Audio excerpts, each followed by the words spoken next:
Milí lovci zážitkov, práve sa nachádzame v Národnom parku Petrified Forest a teraz sa nachádzame v časti Maľovaná púšť.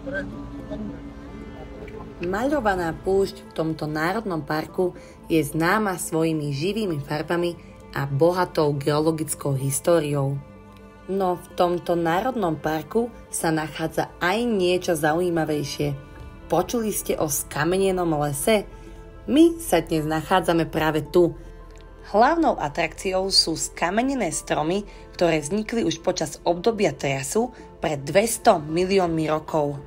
Tieto stromy boli pochované v sedimentoch, kde sa ich drevo postupne premenilo na kameň vďaka procesu mineralizácie.